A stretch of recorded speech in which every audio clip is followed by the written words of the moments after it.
देखिए, बिहार में 2025 के चुनाव की तैयारी में सभी पार्टियां अपने अपने स्तर से जुट गए हैं। देखिए, हम आज चर्चा करेंगे बिहार के अंदर असदुद्दीन ओवैसी की पार्टी की स्थिति क्या कुछ रहने वाला है। जब हमने एआईएमआईएम के प्रदेश अध्यक्ष अख्तरुल इमान अमौर के विधायक से हमने बातचीत की, तब उन्होंने बताया कि साफ शब्दों में उन्होंने कह दिया कि बिहार में ज्यादातर जिलों में संगठन जो है वो तैयार हो चुका है।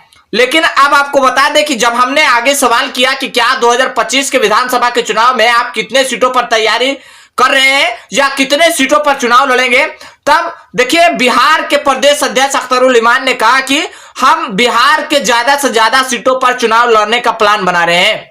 लेकिन आपको बता दें कि जब इस बात का चर्चा हुआ कि क्या बिहार में कितने सीटों पर चुनाव लड़ेंगे, हालांकि खुलकर तो अभी उन्होंने नहीं बताया है, लेकिन साफ शब्दों में कह दिया है कि आने वाला 2025 के विधानसभा के चुनाव में हम ज्यादा से ज्यादा सीटों पर चुनाव लड़ने की तैयारी कर रहे हैं। अब साफ शब्दों में कह ले कि एक तरफ प्रशांत किशोर चुनावी मैदान में रहेंगे, दूसरी ओर असदुद्दीन ओवैसी की पार्टी चुनावी मैदान में रहेंगे, और कहीं ना कहीं एनडीए और आरजेडी की लड़ाई तो शुरू से रही ही रही है।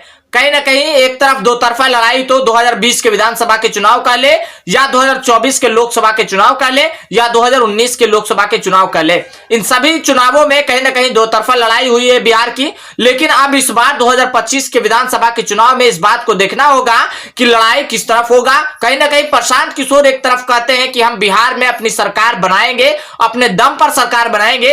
अब दूसरी ओर आपको बता दें कि देखिए असदुद्दीन ओवैसी की पार्टी एआईएमआईएम भी अपने अपने प्रत्याशी को उतारने की तैयारी कर रहे हैं। असदुद्दीन ओवैसी के विधायक ने साफ शब्दों में कह दिया है कि हम बिहार के ज्यादातर जिलों में अपने संगठन की तैयारी कर चुके हैं, संगठन जो है हमारा काम कर रहा है। अब आने वाला वक्त में ही बताएगा कि कितने सीटों पर हम बिहार के अंदर चुनावी मैदान में अपने प्रत्याशी को उतारेंगे। इससे पहले आपको बता दें कि 2020 के विधानसभा का चुनाव आप लोगों को अच्छी तरीके से याद होगा। 2020 के विधानसभा के चुनाव में असदुद्दीन ओवैसी की पार्टी ने सीमांचल के 21 सीटों पर चुनावी मैदान में अपने प्रत्याशी को उतारे थे, लेकिन 5 सीटों पर सबको चौंकाने वाला रिजल्ट दिया। 5 सीटों पर एआईएमआईएम की जीत हुई। अब इस जीत से कहीं ना कहीं सारे पार्टियों में एक हड़कंप मच गई।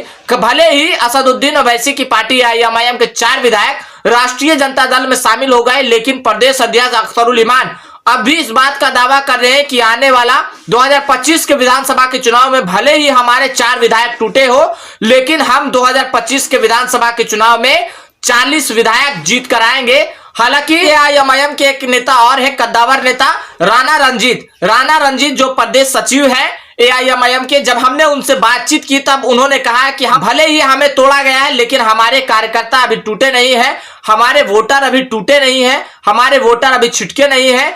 ठीक वैसे ही उन्होंने इस बात का भी दावा कर दिया कि किनके विधायक नहीं टूटे, चाहे वो राजद की बात कर ले, चाहे वो जदयू की बात कर ले, चाहे वो देखिए वीआईपी की विकासशील इंसान पार्टी की बात कर ले, तो उन्होंने साफ शब्दों में कह दिया कि किनके विधायक नहीं टूटे हैं, सबके टूटे हैं, और हमारे टूटे हैं तो क्या टूटे हैं। लेकिन इस बात का साफ संकेत दे दिया है कि उनकी जमानत जब्त हो जाएगी 2025 के विधानसभा के चुनाव में। हालांकि राणा रंजीत ने इस बात का दावा किया है कि 2025 के विधानसभा के चुनाव में हम लोग 50 विधायक विधानसभा में होंगे। हालांकि इस बात में कितनी सच्चाई है, क्या कुछ लगता है आपको, आप ही खुद ही कमेंट बॉक्स में जरूर बताइएगा कि क्या असदुद्दीन ओवैसी का जनाधार जो है बिहार में क्या कुछ रहने वाला है। फिलहाल आज के लिए इतना ही। अगर इस वीडियो को YouTube चैनल पर देख रहे हो तो हमारे चैनल को सब्सक्राइब कर ले। अगर इस वीडियो को Facebook पेज पर देख रहे हो तो हमारे पेज को फॉलो कर ले। कमेंट बॉक्स में अपनी प्रतिक्रिया जरूर दे। मिलते हैं अगली वीडियो में, तब तक के लिए जय हिंद, जय भारत।